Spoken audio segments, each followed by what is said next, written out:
নমস্কার বন্ধুরা, অর্ণব কিডস চ্যানেলে সবাইকে স্বাগত। চলে এসেছি আজকে জমজমাট একটি নাস্তা রেসিপি নিয়ে। দেখুন আজকে ব্রেড দিয়ে কত সহজেই আমি একটি নতুন নাস্তা বানিয়ে আপনাদের দেখাই। স্কিপ না করে কিন্তু পুরো ভিডিওটা আপনারা দেখতে থাকুন। আমি এখানে নিয়ে নিয়েছি একটা মিক্সির জার। এই জারের মধ্যে দিয়ে দিচ্ছি দুটো কেটে রাখা টমেটো। দেখুন এর মধ্যে দিয়ে দেবো আমি দুটো কাঁচা লঙ্কা, স্বাদ অনুযায়ী লবণ, আর দেব স্বাদের জন্য চিনি। এখানে হাফ চামচ আমি চিনি দিয়ে দিচ্ছি। এরপর এটা আমি বন্ধ করে একটা পেস্ট বানিয়ে নেব। আর এখানে আমি নিয়ে নিচ্ছি দুটো স্লাইস ব্রেড। আজকে এই দুটো ব্রেড দিয়েই আমি বানাবো। আপনারা চাইলে ব্রেড নিজেদের ইচ্ছে মতো নিয়ে নিতে পারেন। এরপর এটা আমি মাঝ বরাবর একটা ছুরির সাহায্যে দেখুন কেটে নিচ্ছি। ব্রেডের মধ্যেখান থেকে ঠিক এরকমভাবে আমি কেটে নিলাম। আমার মোট 4টে পিস হয়ে গেল। এরপর আমি যে পেস্টটা বানিয়ে রেখেছিলাম সেটা আপনাদের দেখিয়ে দিচ্ছি। দেখুন ঠিক এরকম পেস্ট একটা আমি বানিয়েছি। এরপর একটা পাত্রের মধ্যে এই পেস্টটা আমি ঢেলে নেব, এই টমেটোর পেস্টটা। এরপর এই পেস্টের মধ্যে আমি দিয়ে দেবো 2 চামচ কর্নফ্লাওয়ার। দেখুন এখানে আমি 2 চামচ কর্নফ্লাওয়ার দিয়ে দিলাম। আর এখানে দিয়ে দেবো অল্প পরিমাণে গরম মশলার গুঁড়ো। এখানে আমি গরম মশলার গুঁড়োও দিয়ে দিচ্ছি। এরপর এগুলো খুব ভালোভাবে আমি মিশিয়ে নেব। দেখুন সুন্দরভাবে মিশিয়ে নিচ্ছি।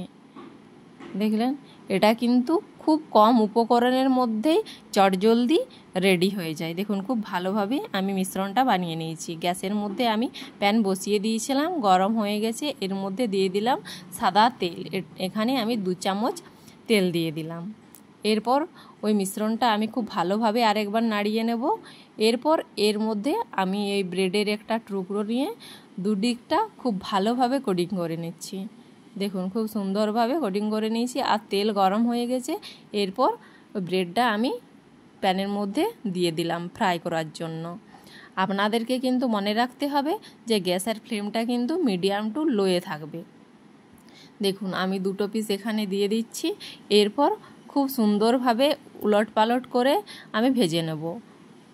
দেখুন সুন্দরভাবে আমি উলট পালট করে ভেজে নিচ্ছি। এখানে কর্নফ্লাওয়ার দেওয়া আছে তো এটা খেতে কিন্তু বেশ একটু মুচমুচেও লাগবে আর খুব টেস্টিও লাগবে। দেখুন সুন্দরভাবে আমি মিডিয়াম টু লো আছে খুব সুন্দরভাবে আমি উলট পালট করে ফ্রাই করে নিলাম।